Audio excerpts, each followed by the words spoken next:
Hey guys, Dan the Wolfman here. I'm going to teach you the oblique kick. Of course, I taught it before in 2012, before everyone was using it, and I taught how to fight John Jones, and then they gave me props, even though I said I do have a video out, the top 5 techniques of John Jones and all that.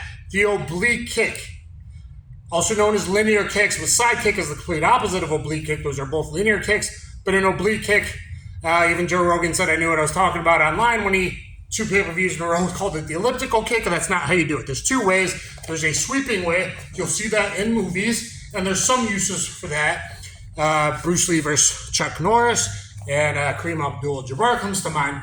But the bestest way for most things, except when you're setting stuff up, we'll get to that later, instead there's either the sweeping motion with the bottom of the foot, or there's up, out, back, down, like a piston. You want to be like Terminator. You cock the knee up to the side, and then boom, down at him, and you have gravity on your side to buckle that guy's knee, or at least control the distance and stop his forward and back, and then down.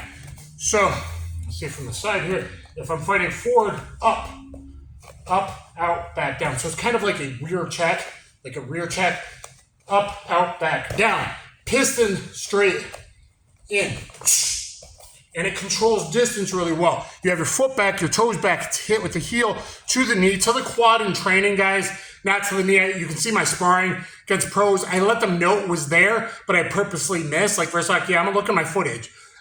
Or I tap them at the end of it. You got to know your distance where it would actually be more effective. But especially as you get older for combative street self-defense, it helps as a good low-line kick to keep people away from you as well.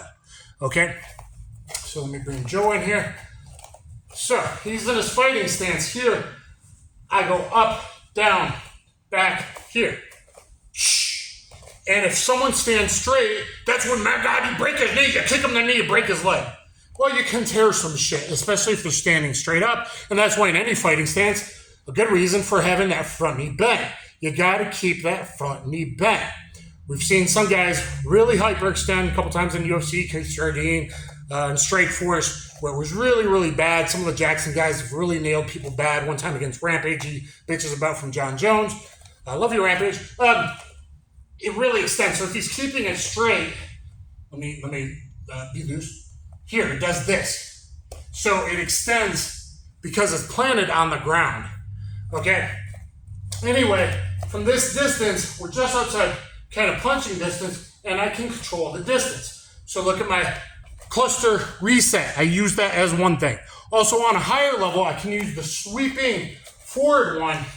I go here, and then whack, flying switch kick to his head, Bruce Lee or Derrick Lewis style. Yes, big heavyweight Derrick Lewis, that is one of his super moves besides the flying knee. So Derrick Lewis, do a couple hard oblique kicks this way, and then do a sweeping oblique kick that doesn't have that much power to control distance, and then the sweep looks into that flying switch kick, left round kick up to the head.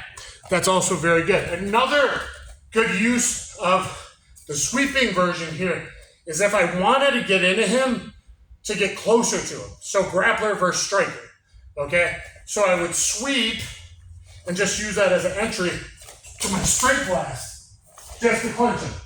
Are those punches super strong? No, but I even put it on Twitter for Renzo Gracie to see before he fought Yuki Kondo that I fought back in 2000, the Pancrase champion. I fought Tito for the title. Even a chain punch, Wing Chun chain punch, JKD straight blast, I was the first to do it. Even if you don't got to learn all that stuff and make it pretty, and it maybe isn't that strong, it's still good as a way of closing distance. So, I'll kick hard oblique kick, control a distance. Front kick, control a distance. Hard oblique kick. Then I maybe move over here and I do a sweeping one, and then I go, bam, boom, and I got his back.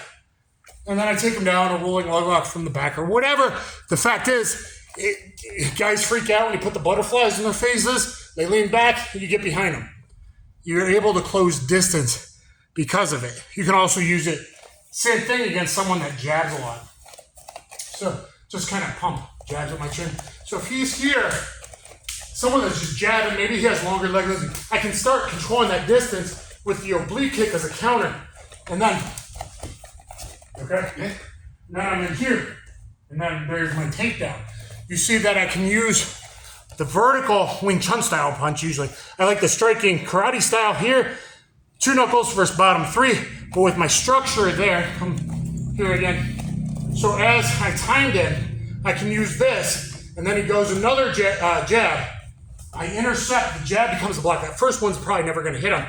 But I'm in here. And I got that arm trapped for that takedown. Usually knee bump or hip crease takedown there. So let me show that one more time. Come on here a little bit so I can see. So let's just move around a little bit and jab at my face.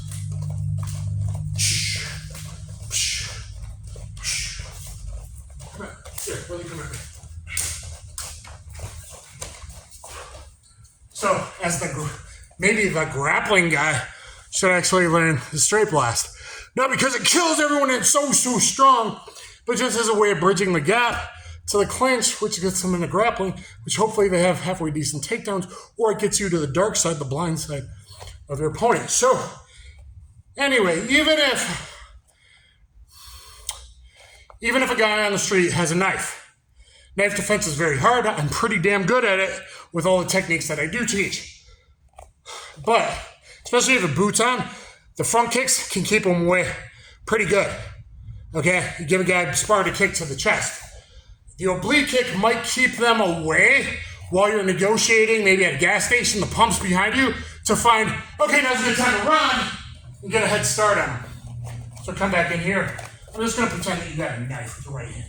So you just poke with here, with that. So, oh shit, a guy's got a knife. I'm looking around me, I kick his knee out, and then I run. Kicking, Filipino Kali master might cut your leg, but it's pretty low line. I mean, that's a little more dangerous with the front kick to the chest. But when I'm working on security, I got a heavy duty belt, my back hurts and everything, I might just give him a big boot to the chest. So besides that big front kick, might work and give you the distance to run.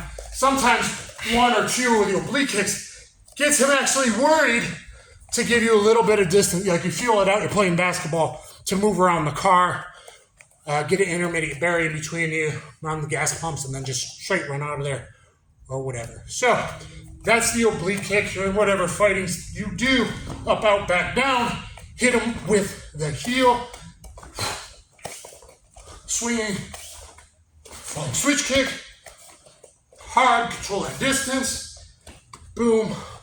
Straight blast to the back and all that stuff. Hopefully you guys like it. Let me know what you think in the comments down below. Cheers.